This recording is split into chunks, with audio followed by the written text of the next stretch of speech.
বিহার থেকে দুষ্কৃতী আসছে, বিহার পুলিশের ব্যর্থতা, বাংলার পুলিশের ব্যর্থতা রাখতে আজব আজব যুক্তি দিচ্ছেন ববি হাসান। দেখুন, বিহার থেকে দুষ্কৃতী আসছে, দুষ্কৃতীরা ভাড়া করে নিয়ে এসছে কে? তৃণমূল কংগ্রেসের কোন নেতা ভাড়া করে নিয়ে এসছে। আমরা বলছি না, বাবলা সরকারের স্ত্রী বলছে যে আমার স্বামীর খুন হয়েছে গোষ্ঠীদ্বন্দ্বের জন্য। আমাদের কাছে সেরকম খবর আসছে। আপনি আপনার বর্ডার উন্মুক্ত রাখবেন, আপনি ফেন্সিং করতে দেবেন না, আপনি চাইবেন ডেমোগ্রাফি চেঞ্জ হোক, আপনি চাইবেন দুষ্কৃতি রাজ হোক এখানে। তো বাংলা তো ভাগার বানিয়ে দিয়েছেন। বিহার থেকে লোক আসছে, গুলি করে দিয়ে চলে যাচ্ছে। বাংলাদেশ থেকে জঙ্গি আসছে, পশ্চিমবঙ্গে আসছে।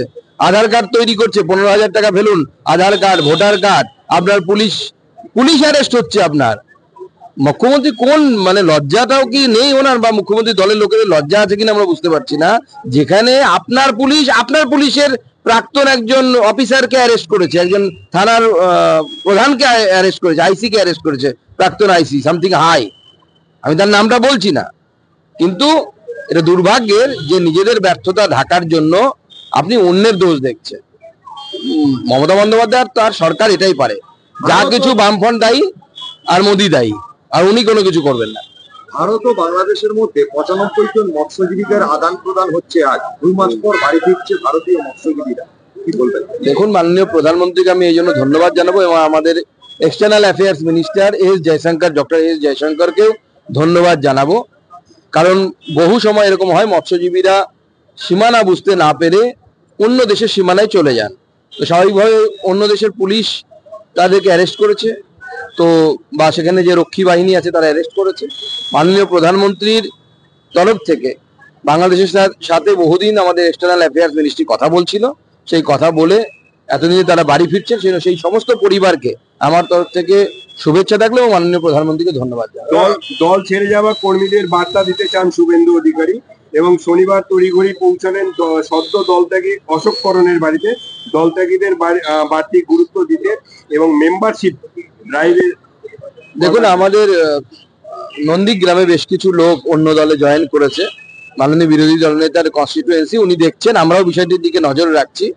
এখনো আমার মনে হয় যে যত ভোট এগিয়ে আসবে তখন আমাদের পশ্চিমবঙ্গের ট্র্যাডিশন আছে এদিক ওদিক যাওয়া, লাফিয়ে ওপারে যাওয়া, কখনো ওপার থেকে এপারে আসা, তো স্বাভাবিকভাবে চলবে। ওপার থেকেও আসবে, চিন্তার কিছু নেই, সব রেডি হচ্ছে। বিএসএফ কে আক্রমণ করেছেন, খোলা চিঠি দিয়েছেন শুভেন্দু অধিকারী, আপনার কি বক্তব্য? না, আমি তো আগেই বলেছি, পশ্চিমবঙ্গের মুখ্যমন্ত্রী তো প্রথমবার নয়, এর আগে উনি বলেছিলেন 21-এর ভোটের সময় কেন্দ্রীয় বাহিনীর উপরে বটি ঝাঁটা এসব নিয়ে আক্রমণ করতে বলেছিলেন। এই প্রথম ভারতবর্ষে। এর আগে আমরা দেখেছি ভারতবর্ষে কমিউনিস্ট শাসন ছিল, কেরালাতে ঘোরতর কমিউনিস্ট শাসন আছে এখনো। তারা পর্যন্ত ভারতবর্ষের সেনাবাহিনীর বিরুদ্ধে এই ধরনের, বা সে ভারতবর্ষের আধা সামরিক বাহিনীর বিরুদ্ধে এই ধরনের স্টেটমেন্ট, উস্কানিমূলক স্টেটমেন্ট তা দিয়েছেন কিনা আমি তো অন্তত পক্ষে দেখিনি।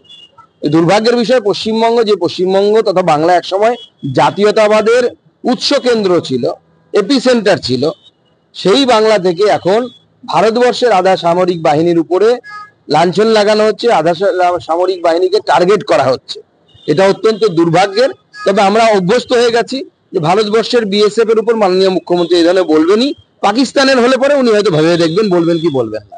এবার নওদার ব্লক সভাপতিকে যখন গ্রামবাসীরা আসতে গাড়ি চালিয়ে যেতে বলছিলেন, সেই সময় তিনি গাড়ি থেকে গুলি ছুড়েছেন। এবং কালকের ঘটনা ঘটেছে, তো গ্রামবাসীর দোষ না। তৃণমূল নেতা পারলে আপনার বুকের উপর দিয়ে গাড়ি চালিয়ে যাবে, আপনি মানা করতে পারেন? এটা এত বড় দেশ সেবার কাজ করছে তারা, এদের গ্রামবাসীদের দোষ।